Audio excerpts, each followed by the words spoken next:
is Katie Cawood. I'm a real estate agent and I work out of Keller Williams Chantilly. Perfect. Can you tell me a little bit about how you got started in this industry? Was it always your goal to become a real Actually, estate? no. I have a degree in animal science, agriculture, Cool. and then I transitioned from that into a career in human resources for 12 years. Wow. When that career ended abruptly, my good friend and real estate agent who had helped me purchase my home here in Virginia thought I would be a great fit for real estate. So she introduced me to her team leader at her office in Leesburg at the time, and they convinced me that I should take a shot at it. So I went and got my license, and that was in the summer of 2015. So here I am. Wow. And I think I saw that it will be 9 years in September. Is that correct? Yep. I've been licensed in Virginia for 9 years in September. I added the Maryland license 6 months after that, and a few years later I was licensed in Washington, D.C. Wow, that's pretty impressive. Good for you. Thank you. I love that.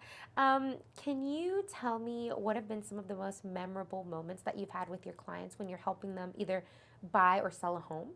Probably with the buy side, I prefer to be that way with deals with transactions because I like the look on their face when they walk in and know that that's the right home for them. The most rewarding part of it is handing keys to first-time home buyers. That's the coolest thing on the planet is because you know you really had an opportunity to change their lives or to help them change their lives. So handing keys to them at the settlement table is really like the coolest experience ever. Getting paid is great too, of course. It's a job, it's a career like anything else, that's the part that really is the most rewarding for me. I love that.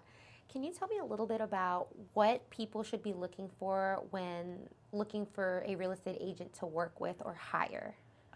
The most important thing is everyone always wants to go with or thinks that the person with the most years experience is going to be the best option. That's not always the case. What I think is the most important is finding someone that you mesh well personality-wise with and who you know is going to be there, have your back all the way, and advocate for you the best possible way. Even if they don't know everything, if I hadn't had clients and people with enough faith in me to do that, I never would have been able to get past 6 months in the business. I would never have had those first few clients because they knew I was a first-time agent, that those were my first transactions ever. But they had enough faith in me as a person, as a professional, to know when I didn't know something, to ask questions, and to advocate for the best possible way for them to get to get them to their goal. So awesome. Now that I have had some years in experience under my belt, and I've had various different types of transactions. No two transactions are the same, even the simple ones. There's always something different. Yeah. So as long as you come to it with that kind of approach that you don't know everything, because you really don't. You're learning every day. And especially now, there's been a lot of upheaval and a lot of change in our industry, particularly in this region, Maryland, D.C., Virginia. We're going to be going through a great deal of change over the next couple of months, and that with the settlement with the National Association of Realtors, it's been all over the media lately. We're experiencing a lot of changes in how our listings are displayed in Bright MLS. That's our regional MLS system that we use here.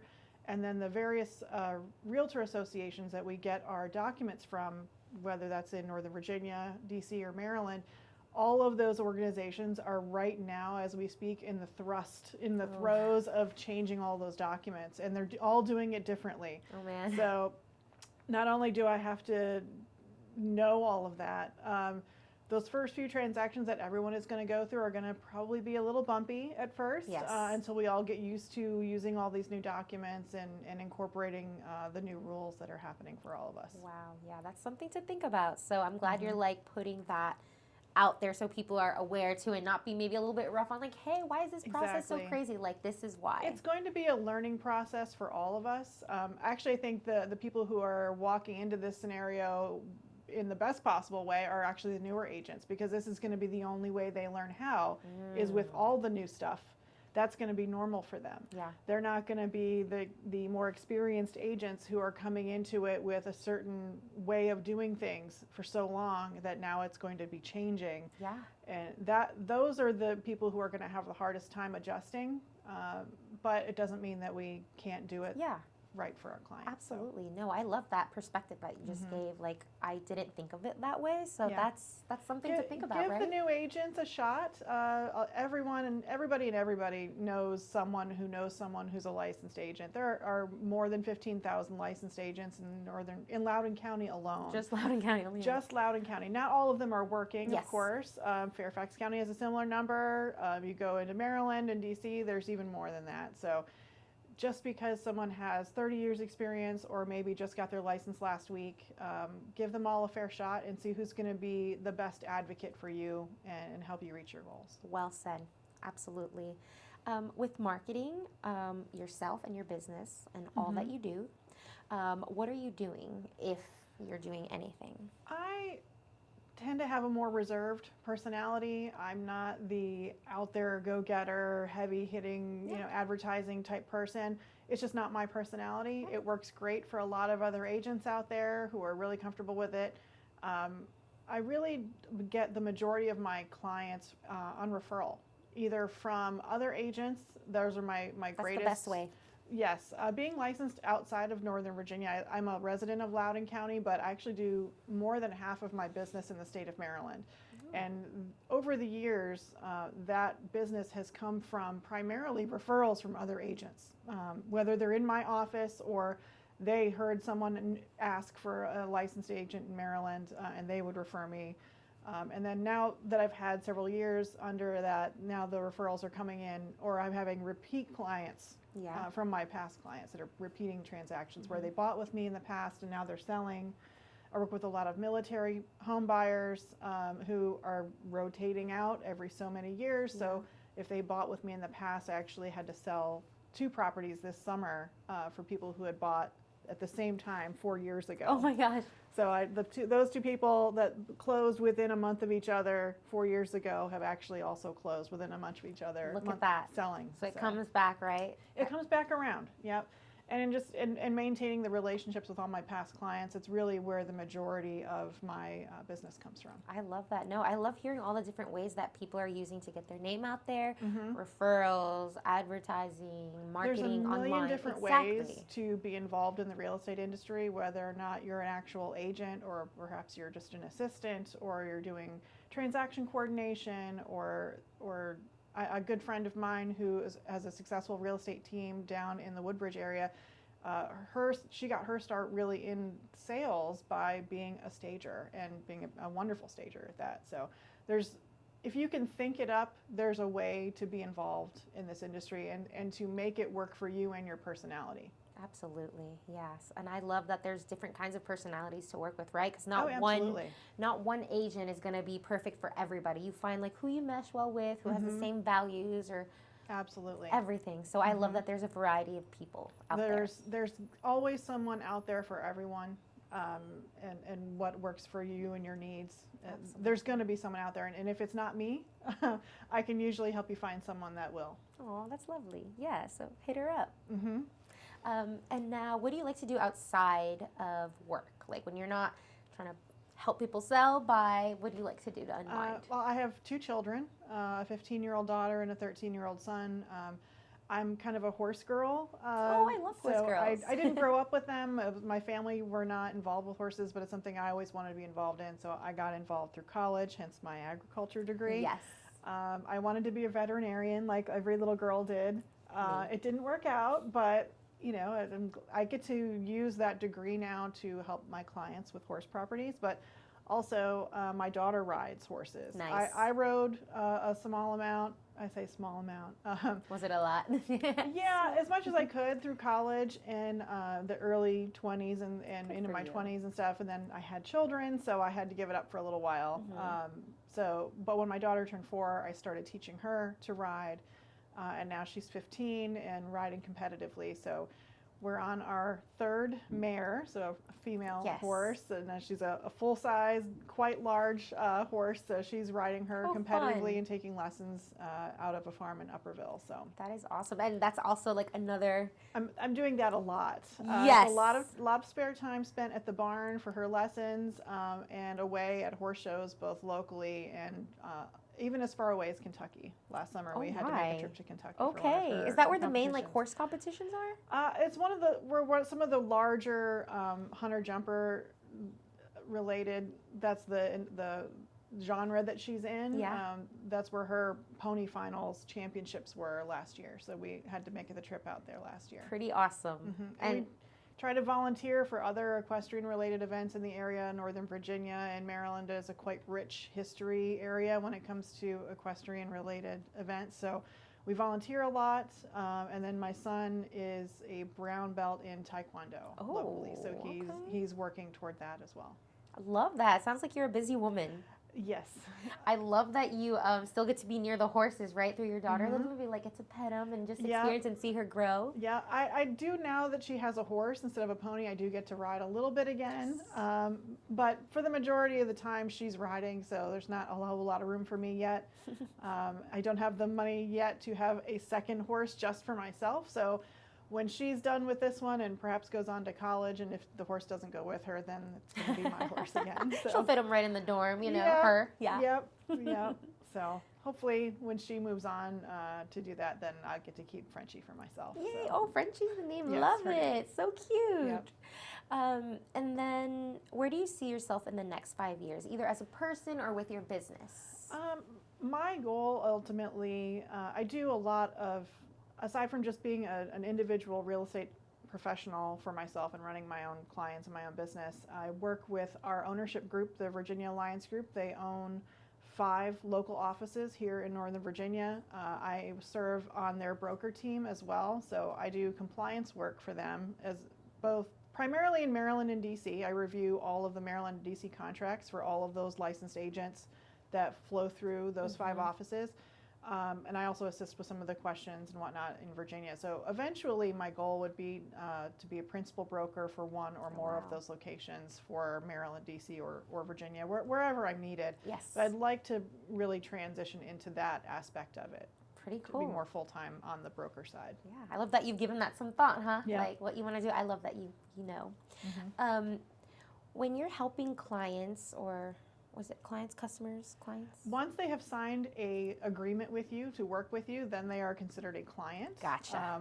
The by law definition of it, just any random, like if you or I were just speaking at an open house, or I met you at Starbucks, you'd still be considered a customer. You're not a client of mine until you've signed a brokerage agreement with me to work with me. That is good to know. I think I have been saying it wrong this whole time now. That's okay. Okay, but thank you for letting me know. That's okay. When you are helping them, what are some common misconceptions that they come with you that you help clarify, whether it's like something going on with their house, like, wait, should I be looking out for this? I thought that I saw like a reel online that said something about that. The first important thing is to understand what a real estate licensee can and cannot say. We are licensed real estate agents. Unless we're holding a license in some other field like home inspections or appraisals, we really shouldn't be commenting necessarily or giving our opinion on those because we're not subject matter experts. We would be stepping over the line, so to speak, with our license. Unless you have direct knowledge of a particular thing, when you're showing a property, if I do the research by looking at the listing ahead of time, seeing what information has been disclosed by the other agent because they have had actual knowledge of a particular item being fixed, or it was failing or something like that, that they have to disclose that. Or when it comes to talking about loans, I refer to my lender partners or whatever lender that they're working with. I can tell them what I think, what I think I know about it, but I try not to answer those specific questions about how something's going to affect their loan unless it's something I have actual knowledge in. So, for example, if a client is looking to use a VA loan, very popular in this area, whether they're in active duty or retired military, I know there are certain restrictions on those types of loans, so I know to look at certain properties of what the VA loan is going to look for. It's an additional appraisal step, an additional inspection beyond what is done by the homeowner's inspection. So they're looking for things like peeling paint or rotting wood. They're looking for handrails along stairs to be a certain way. I know to kind of look out for those kinds of things, particularly on older homes where that might be something that might potentially need to be repaired or changed. Otherwise, they can't close on the property. Gotcha. FHA loans have similar requirements. If we decide to ask for rebates from the seller or credits from the seller, there's limits on how those what you can ask for. So I have to work really closely with the buyer's lender, whether that's somebody I've recommended to them or whoever they've chosen to use. Yes. I have to work with them quite closely throughout the pre-buying process as well as throughout and even beyond. Okay, wow. That is But I have to put my trust in those Yes. other people who are licensed in those particular areas to provide me with that information. Okay, So that makes perfect sense. So thank you for clarifying that. it's important to know when you don't know something. Yes. And tell people, I don't know, but let me find out. Love that. Thank you for sharing that. That's so true, because oftentimes I feel like we rely a little bit too much on the real estate agent, and it's like, wait a minute, that doesn't mean they know every single thing because about. I'm the person kind of leading the path. I'm often going to be the first person they ask about everything. This is happening with my air conditioning system. Do you know what it is? As a homeowner, I might be able to answer your question, but I'm always a real estate licensee, so I have to be cognizant of, here's what I can do for you, here's what, maybe their heat went out and I can rush a heater over to their house for a little while. I might be able to hand them off a referral to an HVAC contractor that I know and I've worked with. I have a few of those. Yes. Some of whom were past clients of mine that I can refer out that can answer those questions for them. But it's all about knowing where to direct that question, because more often than not, I'm the primary person they have associated with their home. That's right. So they're always going to call me first. And I do welcome those calls and questions from people, and I try to help them as much as I can. Yeah, you'll just lead them into the right direction, right? Yes. Awesome. Love that you're a guide for them in that way. Lovely. And I know that you lived in Michigan. I did. Tell me what brought you here to Northern Virginia. So I was born in Southeast Michigan, about halfway between Detroit and Toledo. If you look along the I-75 corridor in that little corner of Michigan, now we all kind of do this and say where we're from. So I'm from here. I went to school here at Michigan State. I lived there most of my life. I moved after I left college in 2002, moved to Maryland, actually, for many years, where I wanted to help run a horse farm, because I had just graduated with my agriculture degree and I thought I wanted to get involved in that. Unfortunately, it didn't work out the way I planned, but that's okay. I ended up landing a job in my human resources field. So I worked in human resources. I had multiple certifications there in that genre. I worked for many different nonprofit organizations and government contractors for many years. So having that service background really developed for me professionally doing that. And then I got married in 2006 to someone who was also involved in horses. Big surprise. Perfect. Big surprise. Horse guy. Yeah. We're no longer married, but we moved to Northern Virginia in 2014. Had a small horse farm for ourselves, and then I eventually got into real estate at that point. So. Nice. Wow. I love that. How was the change from Michigan to Maryland and then Northern Virginia? Like, are there anything that caught you off guard? Like, whoa. There's actually quite a few Midwestern transplants here. Some of that it's of course with the government involvement, and people have staff and everything from here that come from their home states. But it always makes me laugh when I drive around the entire region and see how many Michigan license plates there are, or I went to Michigan State University, how many logos from the different schools that I'm familiar with are on people's vehicles and stuff. So there's actually quite a few Midwesterners here, more than you think. You're not alone. No, I'm not. The biggest change, I think, when I first moved here, people thought I sounded Canadian because they thought I had an accent. But that was the biggest thing. And learning to say soda instead of pop was kind of the biggest culture shock that I had to learn moving out here. If I go back home to Michigan for a long period of time, I might come back and go back to saying pop a little bit, but that's kind of the... I think pop's cute. We should bring that back over here. Yes, we should bring it down below the Mason-Dixon line. You know, it's okay. But it's okay. That was kind of my biggest, culture shock. And coming from a more blue collar factory worker type environment where I was in Southeast Michigan, where everybody's family member earned their living in some way or shape or form from the auto industry, to something that's more of a professional environment in this region. You don't have those big manufacturing companies here. Yeah. Everything's a little more professional. So there's a lot more lawyers, there's a lot more doctors, scientists, government-related professionals here. Okay.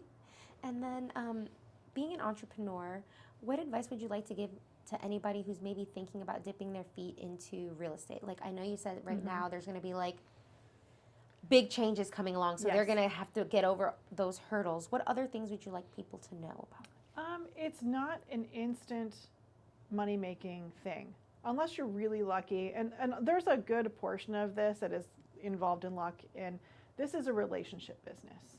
I just happen to also sell a house in the process. So, and I think that's true in any service industry, regardless of what field you're in. If you're providing a service, you're helping someone solve a problem, whether that is something more on the short-term side, or because your typical real estate transaction can be anywhere from a couple of weeks to a couple of months, but because I've maintained relationships with those clients, those transactions can repeat and spread out over years. If you're working with an architect, for example, they happen to design your home, but that process can take years. It's really about determining what the client's needs are, addressing those needs in the most efficient way possible, and being that resource for them throughout and then beyond. So I just happen to also hand them keys at the end of the day. It's almost secondary for me. The other thing you have to be prepared for is working for yourself versus being an employee. There's it's a very, very different financial situation. Yes, there's a lot of flexibility involved, but for some people it can be really difficult going from being an employee where someone hands you a task list every day and you get a paycheck at the end, a regular, consistent paycheck where someone's taking out the taxes and doing all those things and providing your health insurance and things like that. So if you're not, it's a very different situation from going from that to being self-employed. I have to pay my own taxes every quarter. I have to buy my own health insurance. That's not provided to me.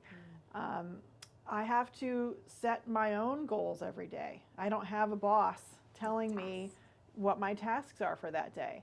You have to start everything on your own. Unless you do choose to work on a team, there's a million different ways to be an agent.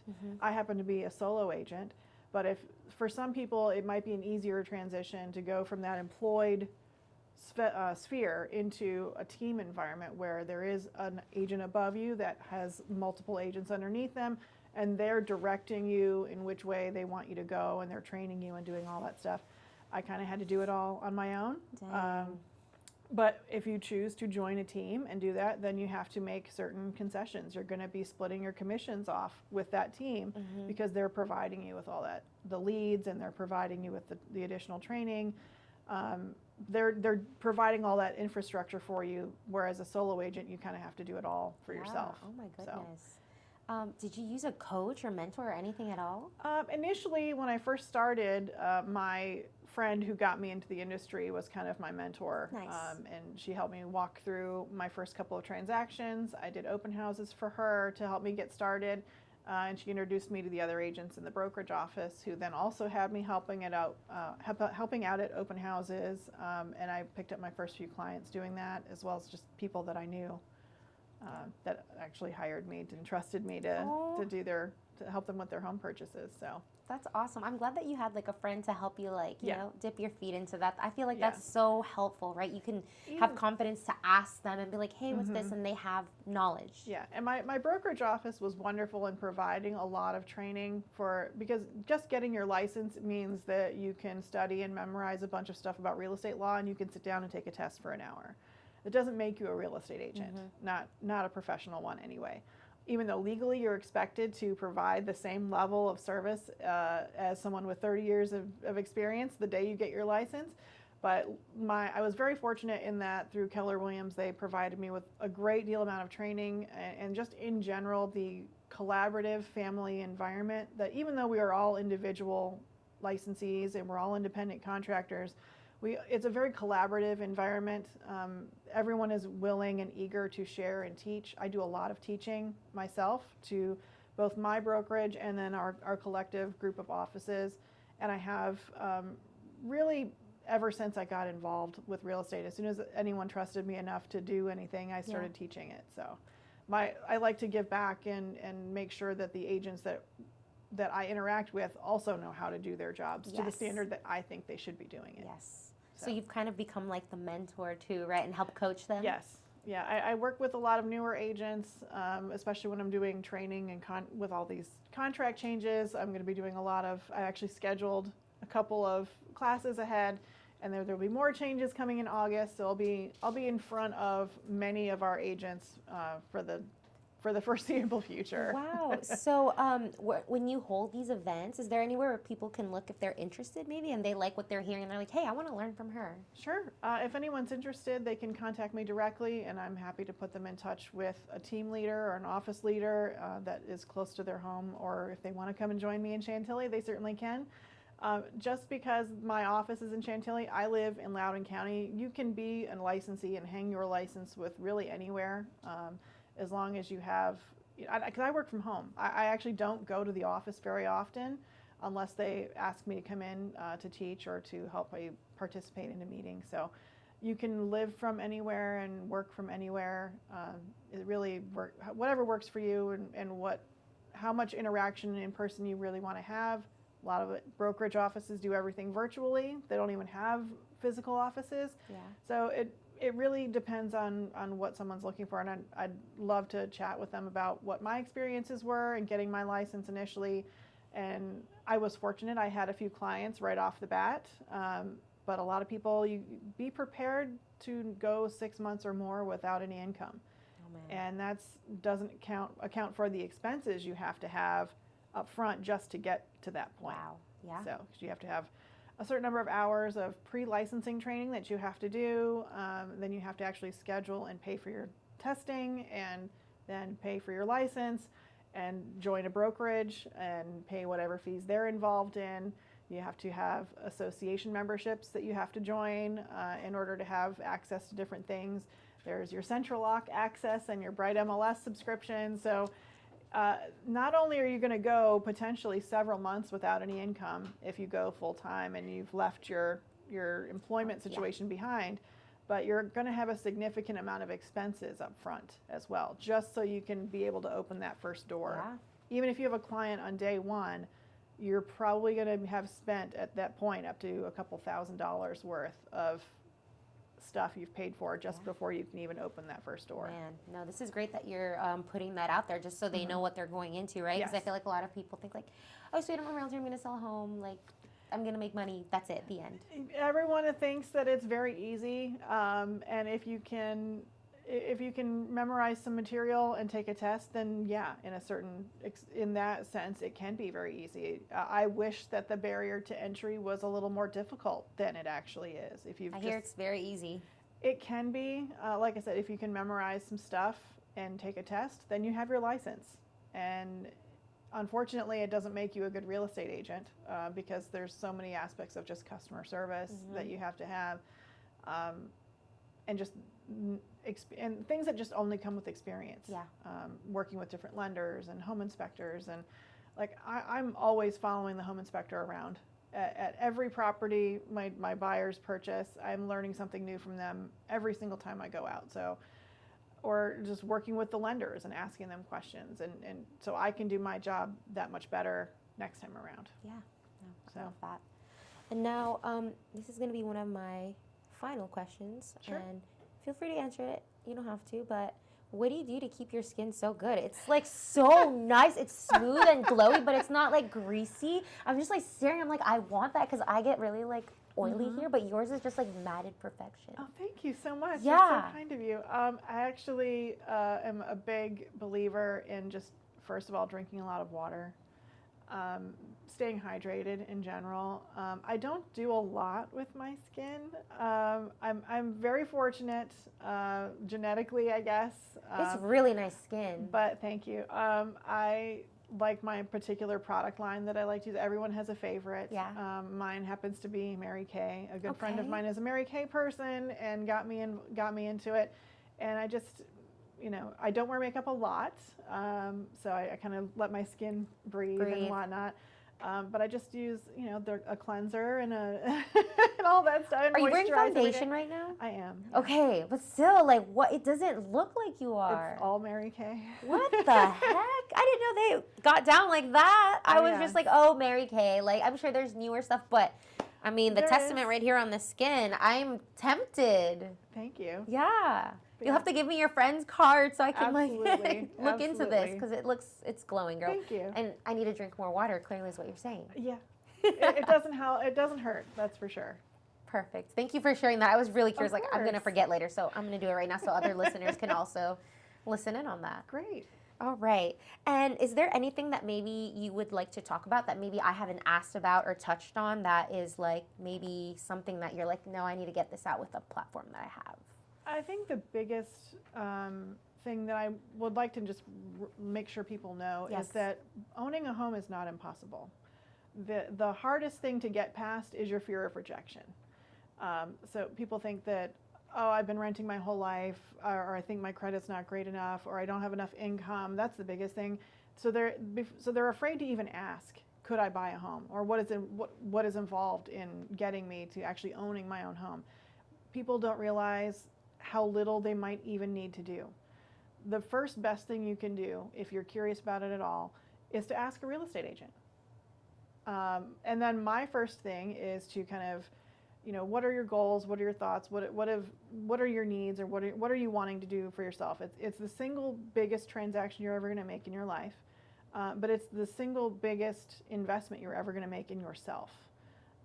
So it might take us 6 months to get you in a place where you're able to buy a home. It might take 6 years. But finding a real estate agent who's going to stick it out with you that entire length of time, no matter how long that takes, is going to be key. My first thing is to get someone in front of a lender that I trust. Someone else who I also know will work with someone as long as necessary to get them on that path, because I can't look at their finances and tell them what they can afford and can't afford.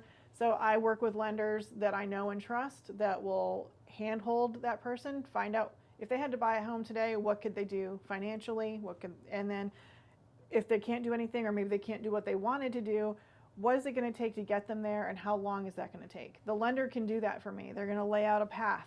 They're going to give them a checklist. These are the things I need you to do.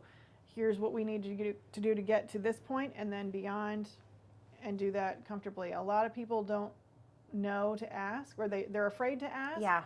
Because they just assume that it's not for them, or that they're not going to be able to do it. But that is such a misnomer. Oh. More people can buy homes more than they actually realize. So, one of my favorite clients in general are women, and women of color. Women in general and women of color have been one of my biggest groups of first-time home buyers over the last several years, and that's something. And veterans, military, and current and retired. I'm so proud of that.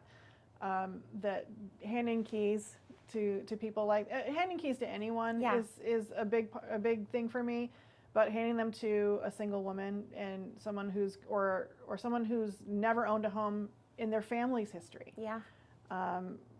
Doing that for someone where it's a generational change, and you're creating generational wealth by doing that.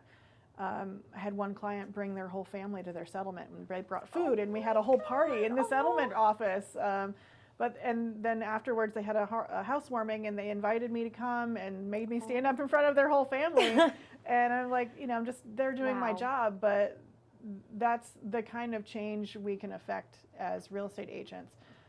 Particularly in women, for women and in minority communities, how influential we can be to create that change. Absolutely. So even if someone didn't even think that it might have been possible for them, you don't know if you don't ask. Yes. So and there's always a way. There's always a way. It might not be in the location you were thinking of, or that picture of the house with the white picket fence may not end up being what you thought it was going to be, but there's always a path.